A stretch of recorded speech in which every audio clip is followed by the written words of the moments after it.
Ang pelikulang ikukwento ko sa inyo ay tungkol sa isang police officer at kung paano niya pipigilan ang pagsabog ng bomba na nasa loob ng isang high-speed train at kung saan nakasakay ang maraming tao kasama ang kanyang ina at ang kanyang fiancé. Kapag huminto o bumagal ang takbo ng train, ang bomba ay mabilis na sasabog at meron lamang siyang 96 minutes para mapigilan ang bomba. Bago ko simulan ang kwento, iniimbitahan ko muna kayo na mag-subscribe at i-like ang video na ito. Malaking tulong na ito para sa aming mga content creator. Maraming salamat po. Sa loob ng isang sinehan sa Taiwan ay merong isang bag na naglalaman ng isang bomba. Dito ay susubukan ni Officer Ren na pigilan ang pagsabog ng bomba. Dahil meron na lamang silang 3 minuto para ma-detonate ang bomba, kinabahan si Captain G, kaya inutos niya na mag-evacuate na lahat ng mga tao kasama ang mga pulis at si Officer Ren. Ngunit confident si Officer Ren na kaya niyang pigilan ang pagsabog ng bomba. Dito ay sinubukan niyang putulin ang isang wire pero hindi tumigil ang timer ng bomba. At bago maubos ang oras ay nagawa pa ding putulin ni Officer Ren ang wire ng timer ng bomba. Pero bigla na lamang nag-ring ang cellphone at nag-activate muli ang timer ng bomba. Sa screen ay pinakita ang mga tao na nasa loob ng isang department store. At sa isang iglap ay may sumabog na bomba.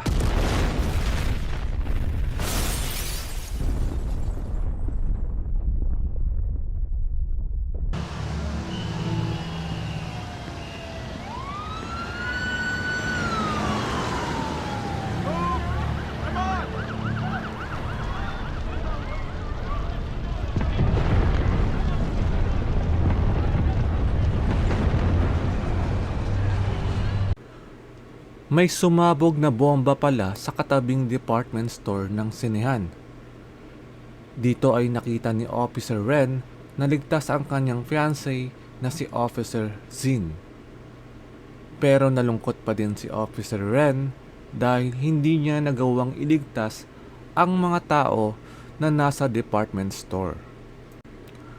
Pagkatapos ng 3 taon mula nang may sumabog na bomba sa isang department store kung saan maraming nasugatan at namatay kasama din ang bomber na si Lee Bin-cheng, ay magkakaroon ng isang memorial service kasama ang pamilya ng mga nasawi mula sa trahedya. Lahat ng mga pupunta sa memorial service ay nakasakay sa isang high-speed train. At sa kanilang pag-uwi ay nakatanggap si Captain G ng isang text. Agad niyang kinausap si Ren para ipaalam na meron siyang natanggap na text na merong bomba sa loob ng kanilang tren. Si Ren dito ay isa na lamang ordinary civilian dahil nag-resign na siya sa kanyang trabaho bilang isang bomb disposal expert. Pero no choice na si Captain G kundi hingin ang tulong dito ni Ren para maligtas nila lahat ng tao na nakasakay sa loob ng tren kasama ang pamilya ni Ren. Pero meron palang isang pasahero na nakarinig ng kanilang usapan. Kasama ang asawa ni Ren na si Officer Sin at lahat ng crew ng tren, kanilang hinanap ang bomba sa loob ng tren nang hindi pinapaalam sa mga pasahero ang tungkol sa bomb threat. Come on. Dito ay may isang lalaking nakahood na may tinatawagan sa phone ang pumasok sa loob ng CR. At may biglang natanggap na text ang nanay ni Ren na nagsasabing hindi tunay na hero ang kanyang anak at siya daw ay nag-resign dahil meron siyang tinatagong malaking sikreto. Ang pasahero na nakarinig ng kanilang usapan tungkol sa bomba ay nilapitan si Ren para mag-alok ng tulong. Pero nagduda si Ren at si Captain G.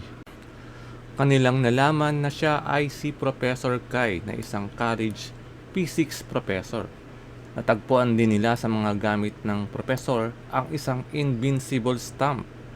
Pinaliwanag ni Professor Kai na ginagamit niya ang stamp na ito para makapasok sa loob ng isang nightclub ang kanyang mga college students.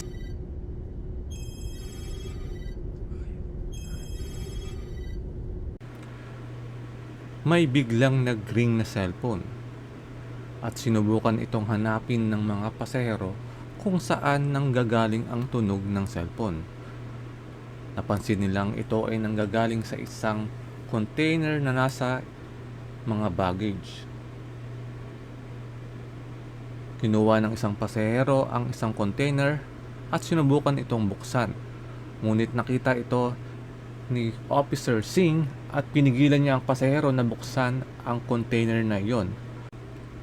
Dito ay dumating si Ren at kinausap niya ang pasahero na i-check mabuti ang container kung meron ba itong kakaibang mga feature o wire sa paligid. Dahan-dahan na chinek ng pasahero ang container at meron siyang nakitang nakasulat sa ilalim ng container. Ito ay tungkol sa isang sikreto ng mga pulis na may kinalaman sa double bombing case. Unti-unting binaba ng pasahero ang container at lumabas ang isang cellphone. Sa cellphone nito ay may recording ng usapan nila Ren at ni Captain G noong panahon na merong double bombing. Agad na kinuha ni Captain G ang cellphone at sinabing isa lamang itong prank call.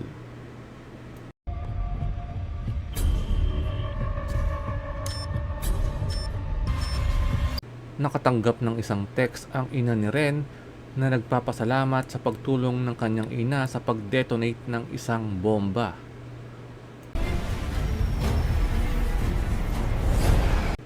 At may sumabog na palang isang bomba sa kabilang train.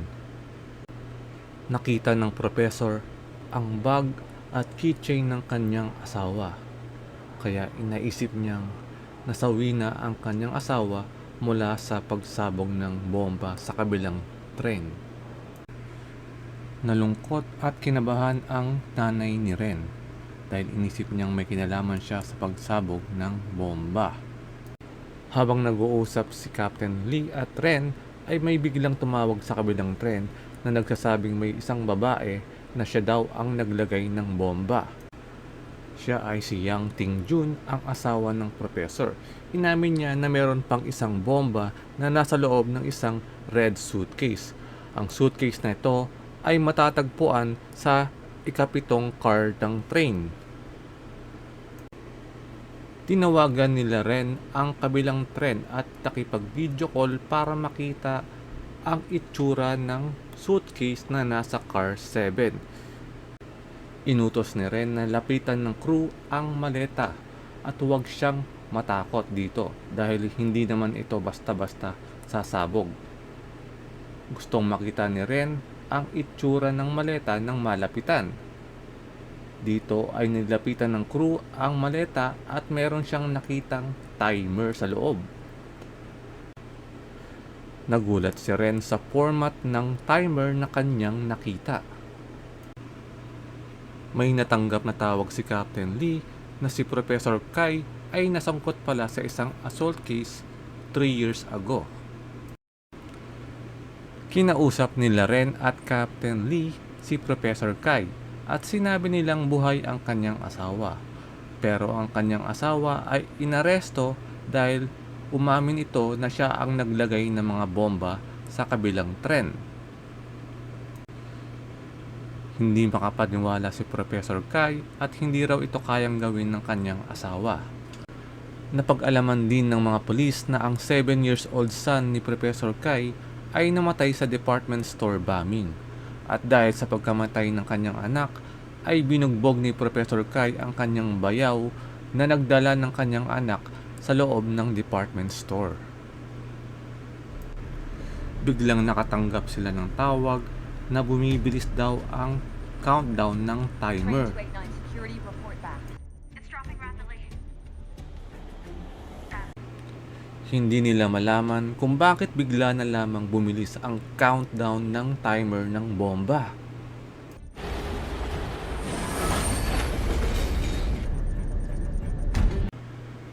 Agad na kumuha ng ballpen at papel si Professor Kai para i-analyze ang speed at timer ng bomba.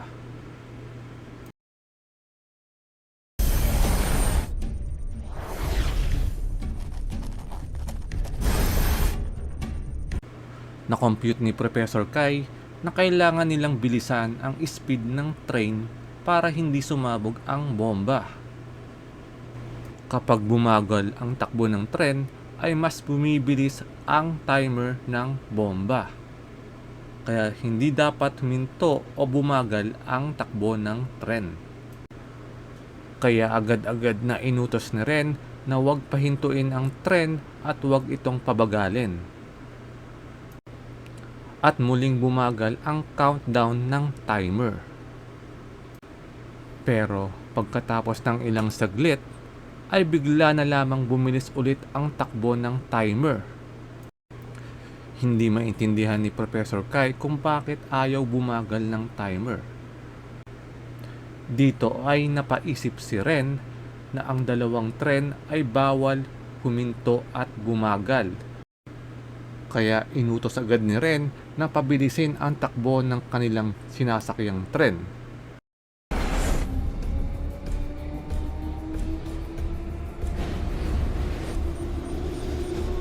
At dahil sa mabilis na takbo ng kanilang tren, ay muling bumagal ang timer ng bomba. Kapag huminto ang isa sa dalawang tren, ay siguradong sasabog ang bomba.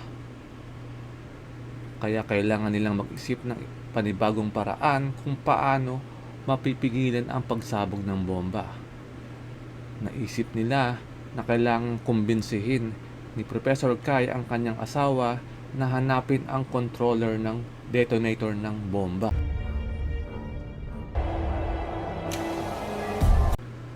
Marami sa mga pasahero ang galit at bad trip na dahil bakit hindi pa humihinto ang kanilang tren at bakit hindi pa sila pinapababa.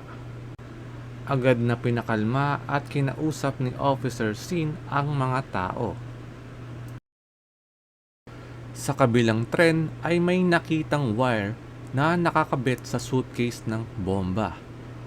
Pwede nila itong putulin para mailipat ang suitcase sa ibang lugar. Ang wire na ito ay pwede rin isang tripwire na magti-trigger sa pagsabog ng bomba. Para masigurado kung ito nga ba ay isang tripwire, ay kailangan nilang buksan ang maleta at silipin kung saan nakakabit ang wire.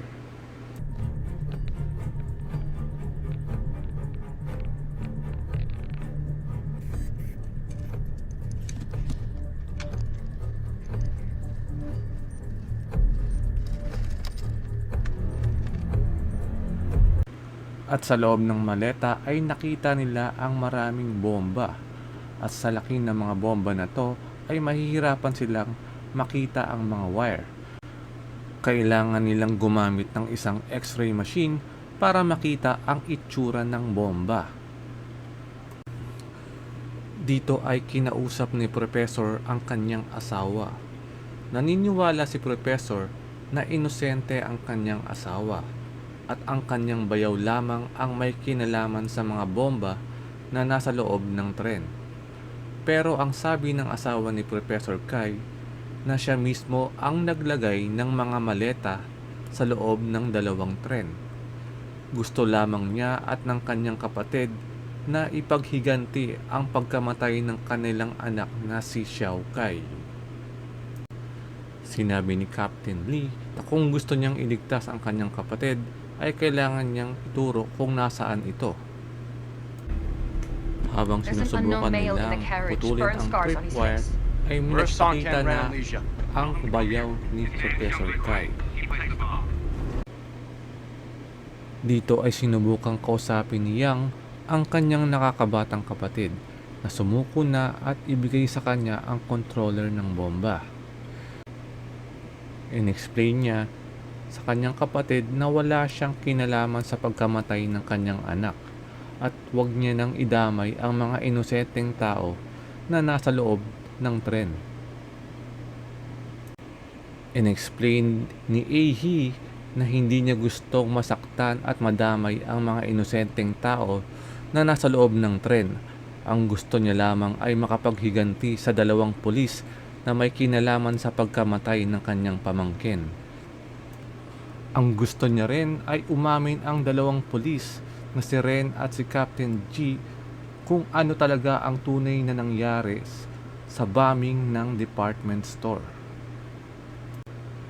Dahil dito ay nakipagkasundo si Ren na sasabihin niya ang totoong nangyari kapalit ang detonator ng bomba. Dito ay muling nag-flashback sa isipan ni Ren ang mga nangyari 3 years ago pagkatapos sumabog ng bomba na nasa loob ng department store.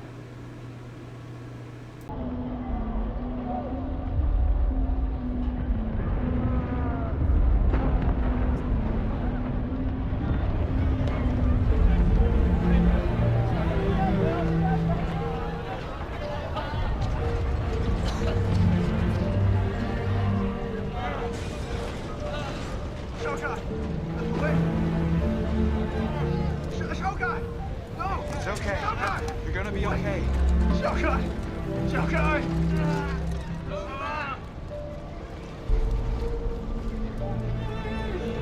My nephew! Sir, please. Hey! Hey! My nephew is with me! You need to save him! Careful, sir. Shogun! Shogun! Shogun! Shogun! Shogun! Please, Shogun! Shogun!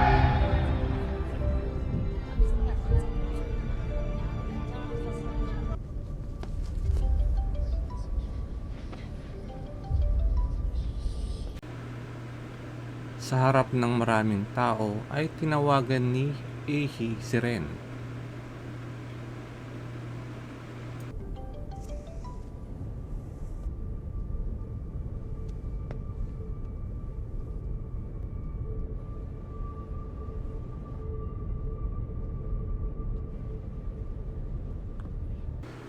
Dito ay inamin ni Ren na 3 years ago habang sinusubukan niya na i-defuse ang bomba na nasa loob ng sinehan ay tinawagan at kinausap sila ng bomber. Sinabi ng bomber na wala nang sapat na oras para mag-evacuate ang mga tao sa sinehan at sa department store. Kapag na-defuse ni Ren ang bomba sa sinehan, ang bomba na nasa department store ang sasabog. Pero kapag ang bomba na nasa sinehan ang sumabog, ay maliligtas niya ang maraming tao na nasa department store. Kailangan mamili ni Ren kung sino ang kanyang ililigtas. Dahil akala niya ay nagsisinungaling lamang ang bomber, nag-decide siya at si Captain Lee na iligtas ang mga pulis na nasa sinehan kung saan naroon din ang kanyang fiancé.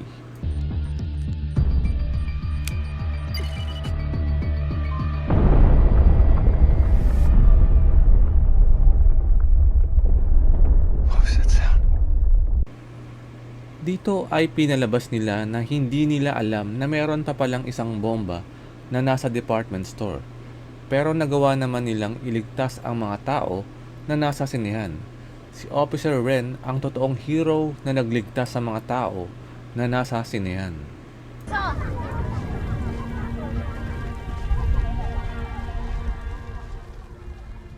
Inamin ni Ren na hindi siya dapat ituring na hero dahil hinayaan niyang mamatay ang mas maraming tao na nasa loob ng department store. Mas pinili niya na iligtas ang kanyang sarili at ang mga tao na nasa sinehan. Inamin niya na siya ang pumatay sa maraming tao na nasa department store.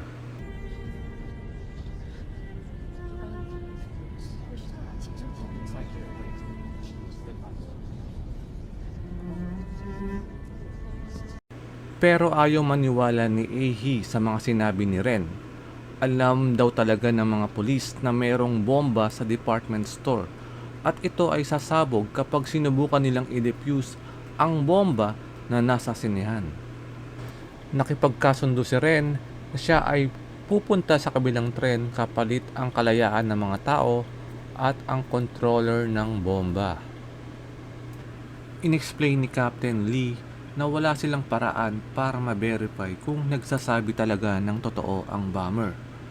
Kung hindi nila na-defuse ang bomba sa sinehan, posible na parehong sasabog ang bomba sa sinehan at sa department store at mas marami ang mamamatay na tao. Ang bomber na si Lee Bin Cheng na namatay sa pagsabog ay isa lamang ding biktima na ginagamit ng totoong bomber. Ang totoong bomber ay hindi pa talaga nila nahuhuli. At upang maligtas ang maraming tao, nagdesisyon na si Ren na tatalon siya sa kabilang tren. Dito ay kinausap ni Ren si Professor Kai para makalculate ang tamang speed ng train bago siya tumalon. To 150. In 6 minutes, it will slow to 30. Prepare to open the doors and evacuate. Yes, train 289 speed cannot drop any lower than 30. Otherwise, it would take too long to recover.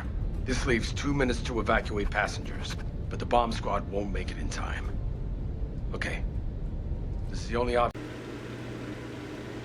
Dito ay na-calculate na ni Professor Kai ang tamang speed ng dalawang tren para makatalon si Ren sa kabilang tren at upang makatalon din ang ibang mga pasahero na nasa kabilang tren.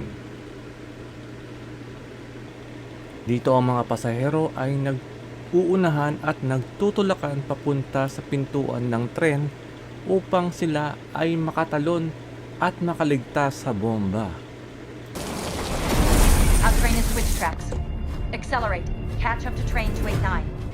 Dito ay nagsimula ng bumagal ang takbo ng train 289. At dahil bumagal ang takbo ng tren, mabilis namang tumatakbo ang countdown ng bomba. Meron lamang 2 minuto ang mga pasahero para makatalon sa tren. Pagkatapos ng 2 minuto ay muling pabibilisin nila ang takbo ng tren upang hindi sumabog ang bomba.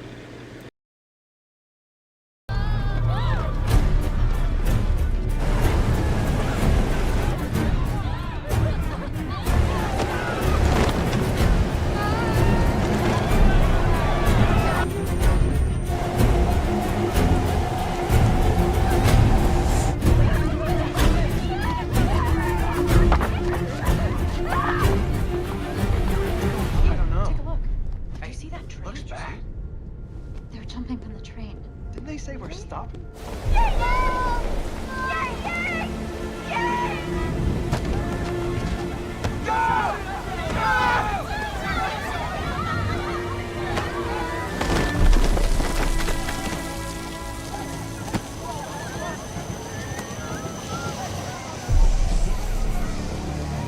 Oh, no! Okay! Wait!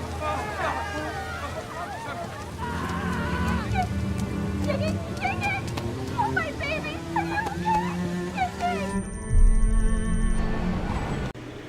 Dito ay ayaw tumalon ng asawa ni Professor Kai dahil gusto niyang makuha ang controller ng bomba na nasa kanyang kapatid.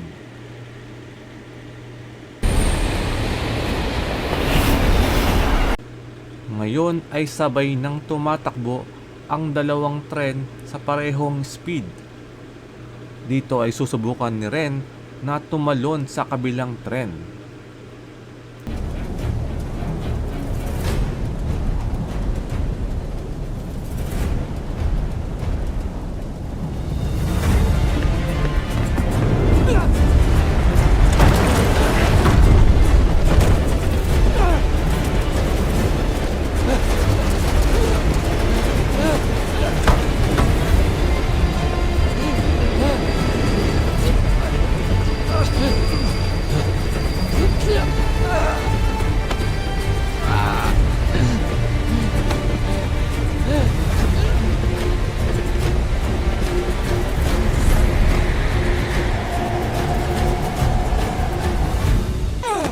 Buti na lamang at nailigtas siya ng asawa ni Professor Kai na si Yang.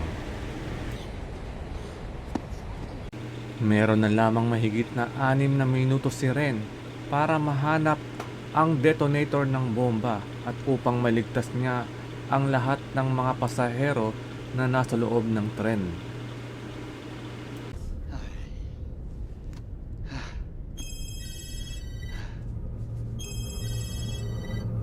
What's that ringing? Where's it coming? Biglang may nagring na cellphone at dahil dito ay natakot at nagkagulo ang maraming tao. Dito ay may natanggap na tawag si Ehi mula sa bomber at inuutusan siya na kailangan niyang pigilan si Ren na mapahinto ang bomba.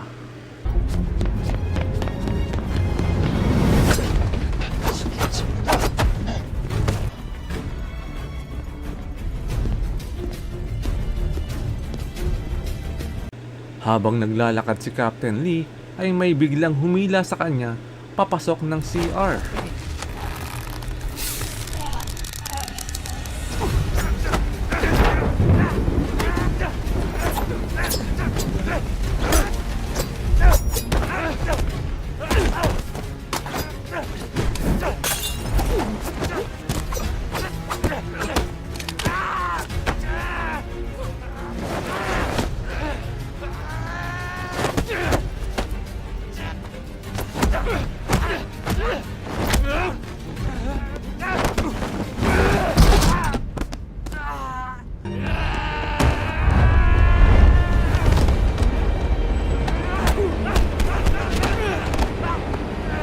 Who told you to plant the bomb? Save me!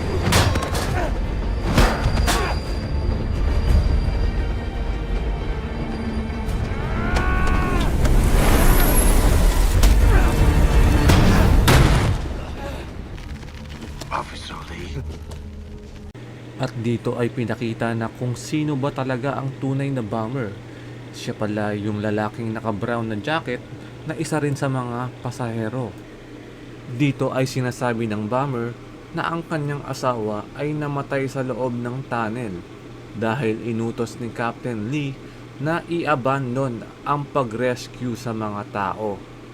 Agad na dinampot ni Captain Lee ang invincible stamp at ito ay pinahid niya sa jacket ng bomber.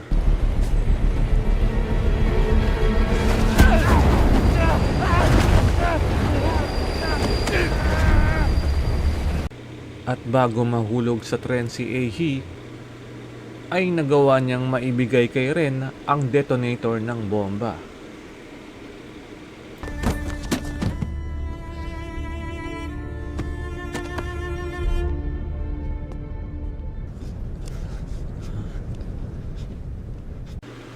Dito ay sinasabi ni Ren na ang detonator na hawak ng kanyang kapatid ay isa palang peke at ito ay walang signal.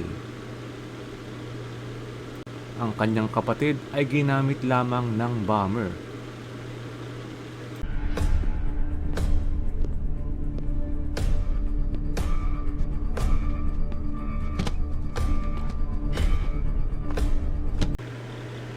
Dito ay kinuha ng bomber ang isang maleta na naglalaman ng bomba at sinimulan niya nang i-activate ang bomba na ito.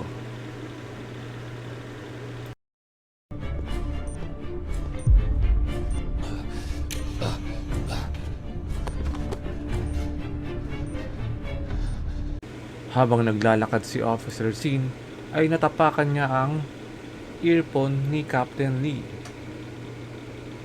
At sa loob ng CR ay natagpuan niya ang walang buhay na katawan ni Captain Lee.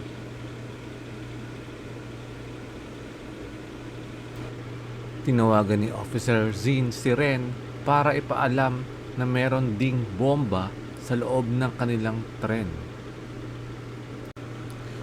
Biglang tumawag ang bomber at ito ay sinagot ni Officer Zin. Dahil dito ay tinawagan ni Officer Sin si Professor Kai para ipaalam na ang bomber ay nasa loob ng tren at kausap niya sa cellphone. Dito ay kinausap ng bomber si Ren at sinabing dapat ay hinayaan niya na lamang sumabog ang bomba sa sinihan 3 years ago para na ipaghiganti niya na ang kanyang asawa.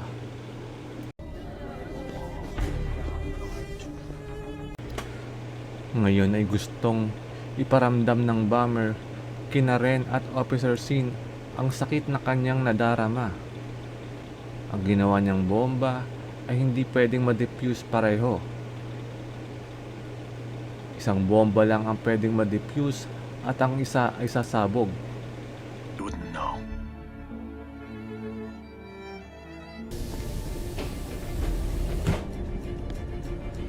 We're almost at the station. If the train doesn't decrease speed within 5 minutes, we'll crash.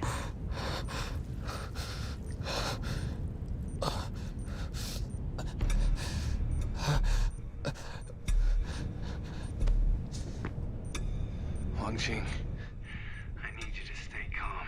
I'm not defusing it. you have no other choice. Listen to me. There are hundreds of people on your train.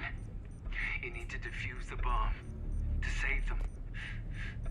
If you ask me to do this, then I... If you don't do it now, it'll be too late. Dito ay sinabi ni Ren na kailangan i-defuse ni Officer Zin ang bomba na nasa kanilang tren. Pero ayaw pumayag ni Professor Kai dahil mamamatay ang kanyang asawa na nasa kabilang tren.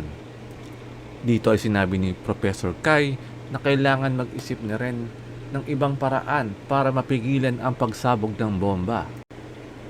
Naisip ni Ren na pwede niyang subukang putulin ang tripwire para mailipat ng pwesto ang maleta na may bomba. Ngayon ay susubukan ni Ren na putulin ang tripwire, pero ito ay sobrang delikado dahil pwede ring sumabog agad ang bomba kapag pinutol niya ito.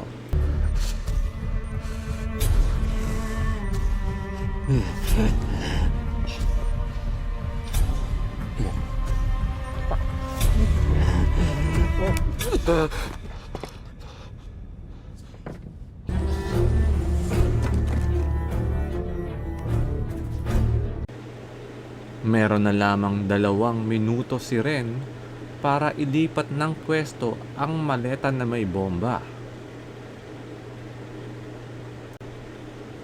At habang naglalakad ay nakita ni Ren na may isang pasahero na nangangailangan ng kanyang tulong. Kaya huminto si Ren at tinulungan niya munang makatayo ang pasahero na ito at sinabihan ang pasahero na kailangan niyang pumunta sa unahan ng tren kung gusto niya pang mabuhay. Ngayon ay kailangan bilisan ni Ren na mailipat ng pwesto ang maleta bago ito sumabog. Pero dahil sa sugat na kanyang natamo ay nahihirapan si Ren na maglakad.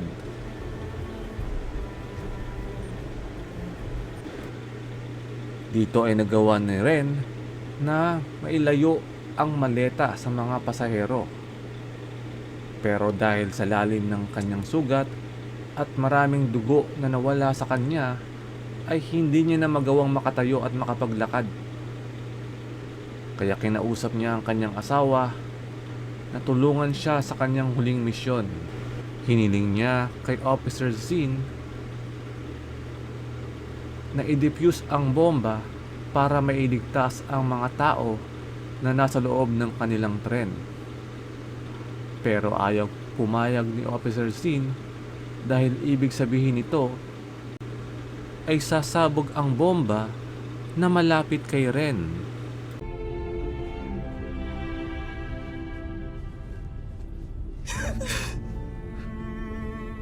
No matter where you are,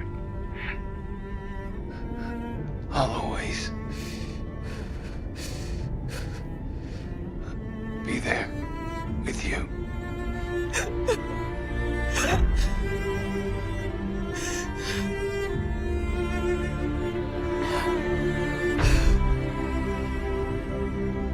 Dito ay nagpaalam na si Ren sa kanyang asawa at muli niyang naalala ang mga nangyari 3 years ago. Wang Xin! Wang Xin, where are you? Report back! Reporting back. I patrolled the second and third floors. No one suspicious here. Should we evacuate? Can you hear me?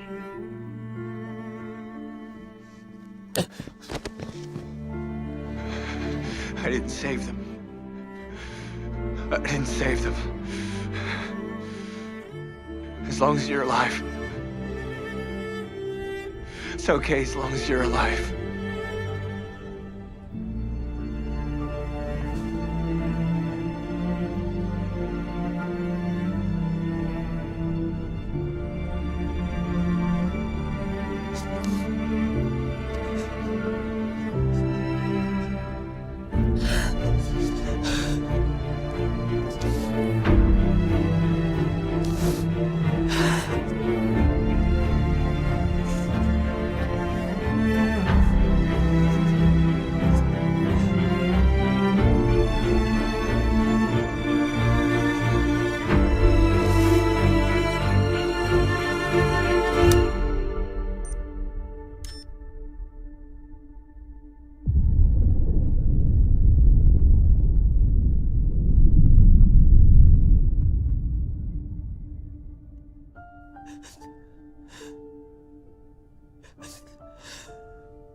Nagawa ni Ren na mailigtas ang mga tao na nasa kabilang tren, kapalit ang kanyang buhay. Dito ay sabi ni Professor Kai na pwede pa nilang mahanap ang bomber.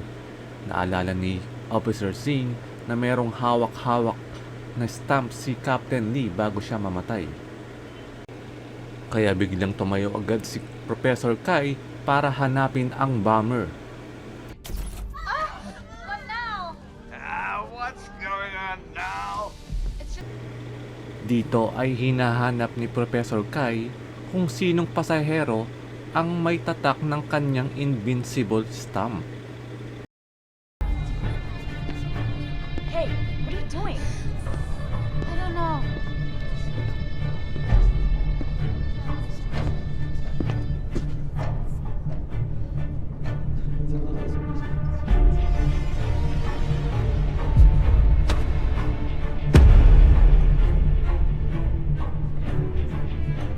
At dito ay nahanap niya na kung sino ang tunay na bomber. Dito ay tinanong niya kung bakit nagawa ng bomber na patayin ang kanyang anak at ang maraming tao. Sa sobrang galit niya ay binugbog niya ang bomber. Pero biglang hiniling sa kanya ng bomber na patayin na rin siya upang makasama niya na ang kanyang asawa.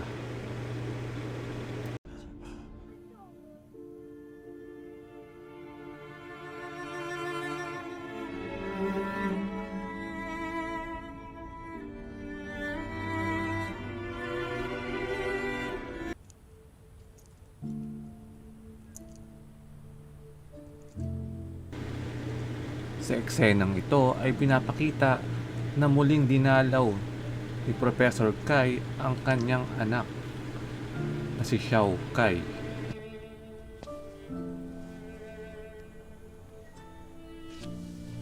Kasama niya ring dumalaw ang kanyang asawa.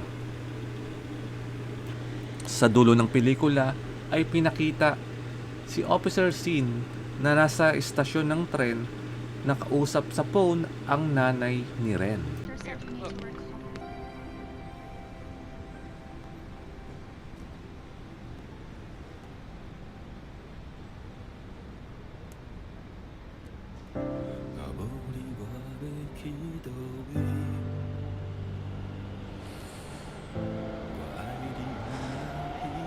I